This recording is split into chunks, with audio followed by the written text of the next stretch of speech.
اللہ رب العزت نے انسان دے اتے، اس انسان دے اتے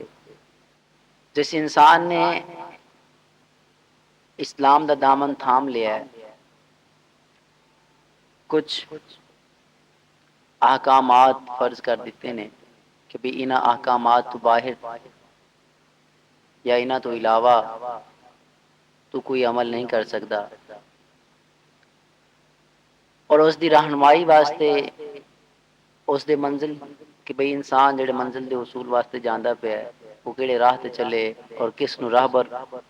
بناوے، کس نو رہنما منے، وہ آقا صلی اللہ علیہ وآلہ وسلم دا اسوہ حسنہ رکھ دیتا ہے کہ بھئی وہ انسان جس نے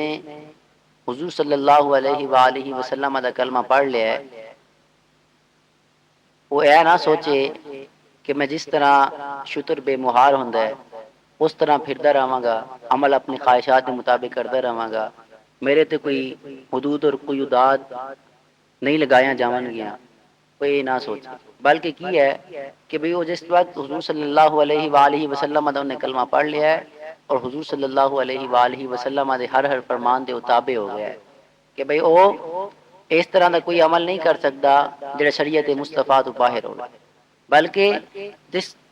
عمل واسطے شریعت مصطفیٰ نے انہوں پابند کیتا ہے وہی عمل کرے گا۔ اس واسطے اللہ رب العزت دی ذات پاک نے فرمایا لقد کان لکم فی رسول اللہ اسوۃ حسنہ،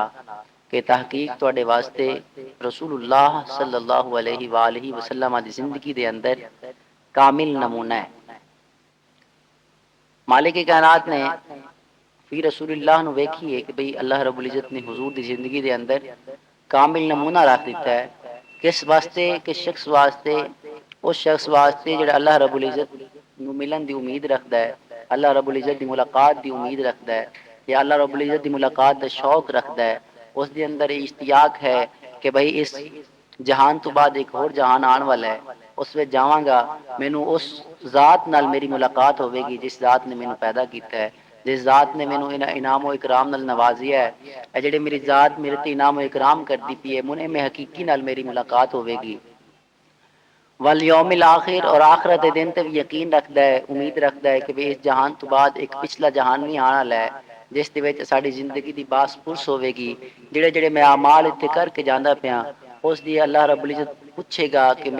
میرے کولوں جواب لوے گا کہ بھی تیری زندگی دا ایک ایک سیکنڈ، ایک ایک دقیقہ، ایک ایک لمحہ، ایک ایک منٹ، ایک ایک گھنٹہ، ایک ایک دن، ایک ایک مہینہ، ایک ایک سال تو دنیا دے اندر کس طرح گزاریا ہے، مالک کائنات دی بارگاہ وچ جواب دینا پوے گا۔ مالک فرماندا ہے کہ اس شخص واسطے جڑا آخرت دے دن تے یقین رکھدا ہے اور میری ملاقات دا شوق رکھدا ہے، اللہ رب العزت نے حضور دی زندگی دے وچ اس واسطے نمونہ رکھ دتا ہے۔ وذکر اللہ کثیرا، اور وہ اللہ دا خوب ذکر کردا ہے، ہر وقت، ہر لمحہ، کوئی دقیقہ، کوئی منٹ، کوئی سیکنڈ، کوئی گھنٹہ، کوئی دن، کوئی ہفتہ، کوئی مہینہ، کوئی سال اس دی زندگی دے وچ جڑے گزر چکے نے انہاں دے وچ کوئی لمحہ بھی ایسا نہیں ہوندا جس وقت وہ اللہ رب العزت ذکر نہ کردا پیا ہوئے، جس دے وچ او اللہ رب العزت ذکر تو غافل ہی نہیں ہوندا، بلکہ آقا صلی اللہ علیہ وآلہ وسلم دی زندگی ول ویکھدا ہے کہ بھی وہ میرے واسطے کامل نمونہ ہے۔ کامل نمونہ کس طرح ہے؟ اگر فی رسول اللہ نو صرف ویکھیے اس دے اندر اسلام دی تمام تر تعلیمات سمٹ کے آ جاندیاں نے کہ بھی حضور صلی اللہ علیہ وآلہ وسلم دی زندگی تواڈے واسطے کامل نمونہ کس طرح ہے، کس لحاظ نال ہے؟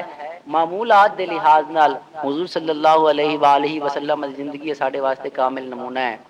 عبادات دے لحاظ نال حضور صلی اللہ علیہ وآلہ وسلم دی زندگی کامل نمونہ ہے۔ آقا صلی اللہ علیہ وآلہ وسلم نے میدان جنگ دے اندر جڑی شجاعت اور بہادری دا اظہار کیتا ہے کہ بھائی میدان جنگ دے اندر شجاعت اور بہادری دے لحاظ نال حضور دی زندگی ساڈے واسطے کامل نمونہ ہے۔ آقا صلی اللہ علیہ وآلہ وسلم نے جڑے معاملات کیتے ہیں لوگاں نال تو معاملات دے لحاظ نال ساڈے واسطے حضور دی زندگی وچ کامل نمونہ ہے۔ حضور نے کاروبار اور تجارت کیتی ہے، اس تجارت دے اندر کہ بھی تجارتی لحاظ نال، کاروبار دے لحاظ نال حضور دی زندگی ساڈے واسطے کامل نمونہ ہے نمازاں دی ادائیگی دے لحاظ نال حضور دی زندگی ساڈے واسطے کامل نمونہ ہے کہ آقا صلی اللہ علیہ وآلہ وسلم دی ذات پاک راتاں نوں جاگ جاگ کے امت واسطے